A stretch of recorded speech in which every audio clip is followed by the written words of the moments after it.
Olá, irmãos. Saúdo cada um de vocês com a graça e a paz do nosso Senhor Jesus Cristo, amém? Meu nome é Miriam Anita e estamos aqui para estudarmos um texto chamado Proclamando a Glória de Deus. É um texto da irmã Demilda Lima, que foi escrito para o Manancial, que é um livro publicado pela União Feminina Missionária Batista do Brasil, que oferece mensagens escritas através da palavra de Deus, que é a Bíblia, com o objetivo de inspirar, confortar, fortalecer e edificar espiritualmente a minha vida e a sua vida. Vocês sabem, não fui eu quem escrevi, não escrevi nada, não ajudei a irmã Demilda, foi ela que escreveu tudão. O que é que eu vou fazer? Vou ler com vocês e contar aquilo que eu entendi. Como tenho feito todos os dias, né? Aliás, 257 dias, eu quero pedir para vocês compartilharem essa mensagem, se inscreverem no canal se ainda não o fizeram, deixar lá uma mensagem, um recadinho, enfim, curtam, acionem o sininho. São tudo coisas que a gente faz para o algoritmo entender que a nossa mensagem é uma mensagem importante e aí eles distribuem para outras pessoas, tá bom? Então vamos orar e pedir ao Senhor que nos mostre aquilo que precisamos aprender hoje. Senhor, obrigado porque a natureza, tudo proclama a sua glória, que nós possamos ter esses olhos de ver, essa sensibilidade de compreender que tudo que existe no mundo tem um pouco de ti. É em teu nome que oramos. Amém. Bom, irmãos, então nós vamos ler o Salmo 19, 1 até o 4. O Salmo 19 ele foi escrito pelo irmão Davi, o rei Davi, e vai falar sobre a revelação de Deus por meio da criação. O irmão Davi ele vai descrever como os céus, o firmamento, né, o ciclo dia e noite, o sol, falam, né, sobre a glória e o poder de Deus. Logicamente que a gente não ouve eles falarem como a gente fala, né? Mas eles falam com uma mensagem universal que alcança toda a terra. Quem quiser, vai ver. Bom, então qual que é a ideia central desses versículos que nós vamos ler, né? Bom, primeiro que a criação de Deus é uma testemunha, né? O universo é como se fosse um sermão silencioso. Você vai observando as coisas que tem no mundo, as árvores, os pássaros, as águas, as flores, enfim. Vai observando tudo e vai vendo que a grandeza de Deus vai sendo proclamada para todo mundo, independente da língua que a pessoa fala, independente da cultura. Outra coisa, essa mensagem não acaba nunca. É dia, é noite, dia após dia, noite após noite. A natureza vai revelando a majestade de Deus e a ordem que ele estabeleceu nesse mundo, né?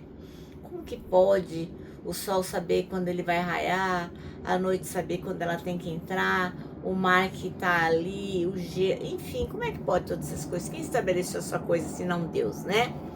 Outra coisa, a voz da criação, ela chega aos confins do mundo, fazendo com que todo mundo seja consciente da existência e do poder divino.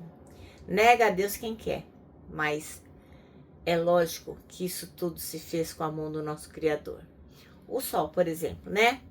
O irmão Davi, o rei Davi, ele usa o sol descrevendo como um noivo, um herói que cumpre fielmente o seu percurso, evidenciando a ordem e a constância determinada por Deus. Moral da história, o texto vai convidar a gente a contemplar a natureza, não apenas como algo bonito de se ver, mas como um lembrete, um lembrete constante da presença e da glória de Deus.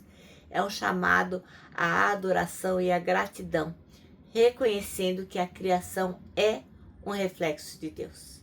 Quando você olha as maravilhas que o Senhor criou, não dá para não reconhecer sua poderosa mão, né? Bom, então, irmãos, agora nós vamos ler os versículos de 1 a 4 do Salmo 19 e vamos ler juntinhos, tá bom? E diz assim, os céus declaram a glória de Deus e o firmamento anuncia a obra das suas mãos. Um dia faz declaração a outro dia e uma noite mostra a sabedoria a outra noite. Não há linguagem nem fala onde não se ouça a sua voz. A sua linha se estende por toda a terra, e as suas palavras até o fim do mundo. Neles pôs uma tenda para o sol. Amém?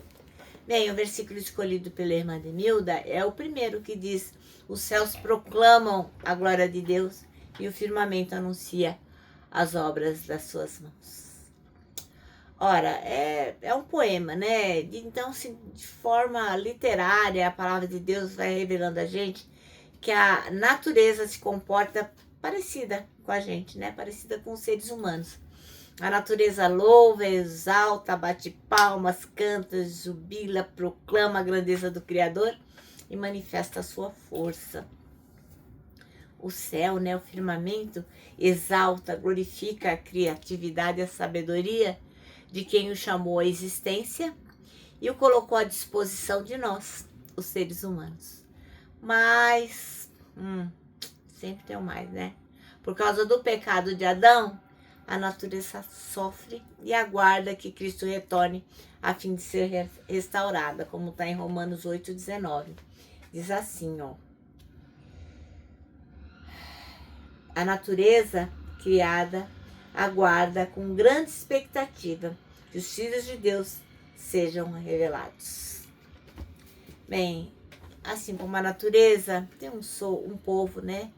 Que é o povo de Deus, que sofre, que geme e que está à espera de quem ele estenda as mãos e mostra o caminho de Cristo, né?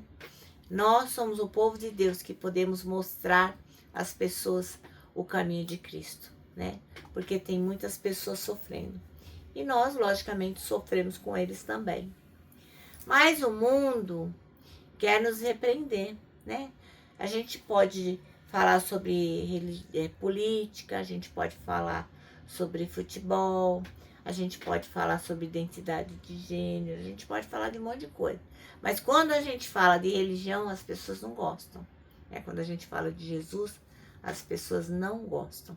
E querem fazer o quê? Calar a nossa voz diante da multidão, que vai morrendo sem conhecer o poder transformador do Evangelho. E a gente sofre por isso, de ver as pessoas sofrendo e muitas vezes a gente não consegue falar de Jesus para elas, né?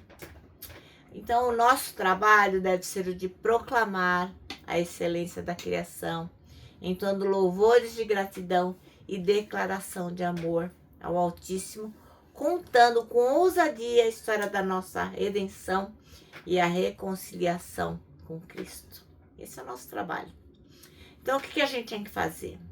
A gente tem que fazer chegar até os confins do mundo os gloriosos feitos do nosso Deus, a fim de que as almas sejam salvas e remidas pelo sangue de Jesus Cristo.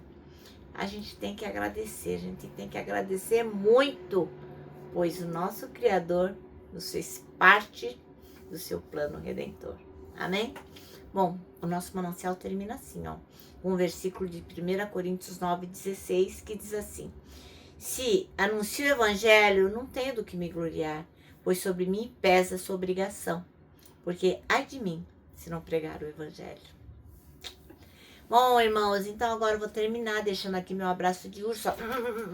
Lembrando que, para nós que sabemos que temos que proclamar a glória de Deus, para nós o abraço dá super mega certo. Lembra também do versículo que nós temos para decorar esse ano, que é o Salmo 25:12, que diz o seguinte: quem é o homem que teme ao Senhor? Ele o instruirá no caminho que deve seguir. E agora eu me despeço com a frase de A.W. Tozer, que diz o seguinte: tudo está errado até que Deus venha e conserte as coisas.